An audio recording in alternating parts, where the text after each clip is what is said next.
You'll see the pictures in that little booklet. Look at the children there, look at the women there in those pictures, and you'll realize that if the Jews only put down their arms for a week, these little children and the women will chew the Jews alive. They'll tear them to pieces with their bare hands. Why wait for that? Why create that? He says here, every evening, and food to the weary patrolling troops, most soldiers accept gratefully. Soldiers are soldiers.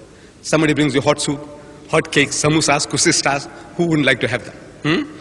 Accept gratefully. Others kid themselves that by logical argument they may persuade the settlers that the day of judgment will come and they will return to live in Israel. Their bank accounts swelled beyond recognition by government compensation. The few peace-seeking idealists among us, among the soldiers of Israel, refuse that charity. They won't even tolerate, they won't even have that hot soup. They won't have that hot samosas, nothing. They know what it means. That's bribery. You're bribing us to carry on with this work. It says, the few peace-seeking idealists among us, among the soldiers of Israel, refused her charity, not willing to condone the occupation by even the tiniest of symbolic acts. The Quran describes them beautifully. Allah says, "Minhumul mu'minuna wa aktharuhumul fasiqun." Among them, there are sincere, good-hearted, good people.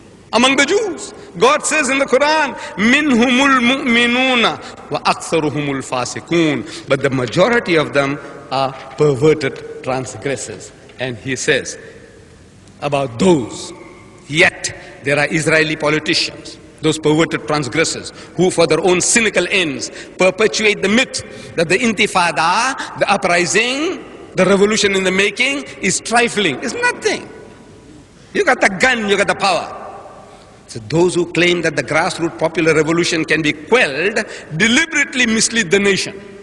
The fact is that there is no military solution to this political problem. There is no military solution to this political problem. Almost every reservist who has spent time in the territories this year has seen to that, has seen that.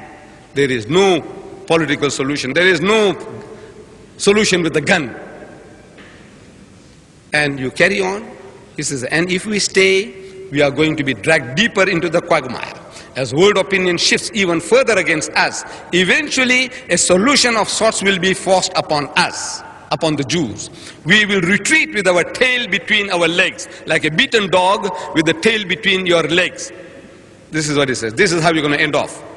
When the whole world opinion, and there is a saying among us Muslims, that there is a hadith which says a time will come that even the stones will cry that there is a Jews hiding behind me. You know what that implies? Stones don't talk. This is the language of the Bible also. Jesus Christ telling the Jews, He says, think not that you have Abraham as a father, for God can raise up children unto the stones to Abraham. Stones means this rubbish, heartless people, backward, barbaric people. Out of them He can create people who can represent the message of God. Stones, meaning the most hard-hearted people, most cruel people. Even they will recognize that this Jew is hiding behind a Christian name, a facade. Get him, get him, get him. I said, why wait for that? Why not come right with God? Come right with the people, do justice to them. They're only asking for justice.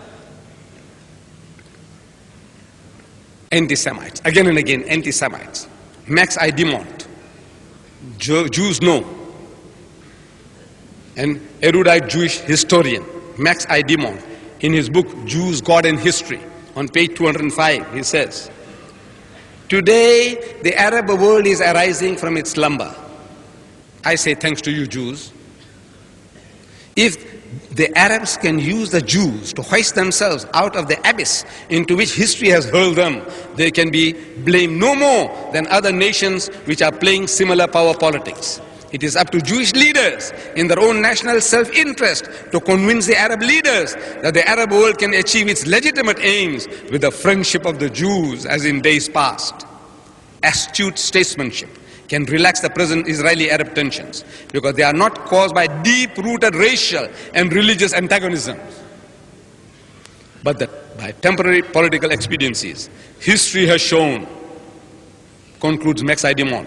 History has shown that Jew and Arab can live together without strife and with mutual profit. And Rodinson, another leading Jewish writer, I say cry with Rodinson. Rodinson is crying. In his book, Israel and the Arabs, this Jew is crying, Rodinson. But for one thing, they, the Israelis, cannot be said to have a historic right to a piece of territory because some of their ancestors supposedly inhabited it 2,000 years ago. For another, they ought to recognize that they have done a considerable wrong to another people in depriving them of rights at least as great as their own. The bitterness felt by the people to whom this wrong was done still persists, and as long as it does, the rights of the Israelis will remain purely hypothetical. They can only hope that the Arabs will one day recognize and accept them. Only then will the rights become real. The Arabs too have rights. In many respects, they may justifiably be held to be greater than Israelis. The Arabs of Palestine have the same rights over Palestine territory as the French exercise in France and the English in England. These rights have been violated without any provocation on their part. The wrong done to the Arabs by the Israelis is very real. The Jews say anti-Semites. Moses is an anti-Semite. Believe me, Moses says, you behold a stiff-necked people. So you Jews, you have been rebellious against the Lord since the day I knew you. Read Isaiah, read Amos. Yeah, Jewish prophets, what they have to say about you? Are they all anti-Semites? They hate you, or they hate themselves? What have you done? My dear brothers and sisters, there is a chance. There is a growing number of people among the Jews who realize this. As Brother Paul Finley has pointed out, Israel Saad, people like him. There are others, like Danny Bintal, like Henry Kazio. There are people among the Jews who are crying about the injustice, that you are worse than the Nazis. You're doing things that what the Nazis didn't do to you, you are doing to these poor Palestinians. And this is, as soon as the world opinion, the world is realizing, yeah, everybody is not asleep. They're knowing what's going on now. Day by day, more and more things are coming in the news. Daily, they're killing little children.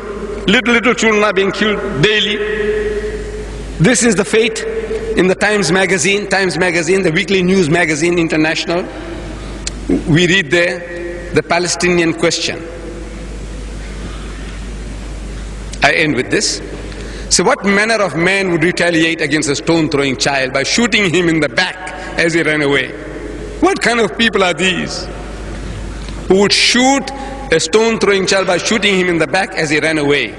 What manner of government would retaliate by fining already poverty-stricken parents $1,000, demolishing their home and confiscating their meager possessions? What manner of people are these arrogant settlers who think they have a God-given right to commit such atrocities and still cry for more? What manner of people are we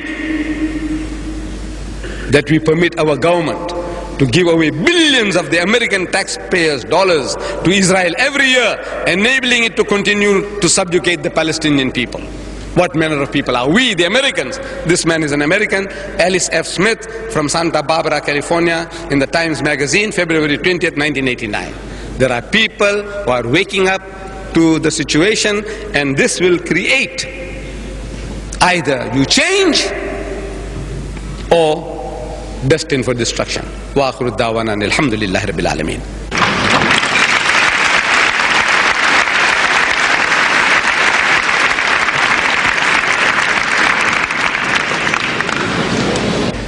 Brother Ahmad Deedat, we wish to say thank you very much to you indeed for a very well delivered talk. I personally believe that you have done justice under the circumstances and in the time available for treating the topic that was chosen. I also wish to say at this point in time, thank you to Mr. Marie and his helpers for having tried their best to solve the problem. We come now to the close of the gathering, where you will be allowed to come to the microphone in front and put a question to either Mr. Paul Findlay or Brother Ahmad Deedat. But this part of the meeting needs to be controlled. Each person who puts a question should remember that it must be a question, not a debate and not a lecture. And Mr. Deedat or Mr. Findlay are compelled to reply. Whilst this is taking place, the questioner must be given every opportunity to state his case, and so must the speaker. We are presently having only this one microphone, so you must please bear with us.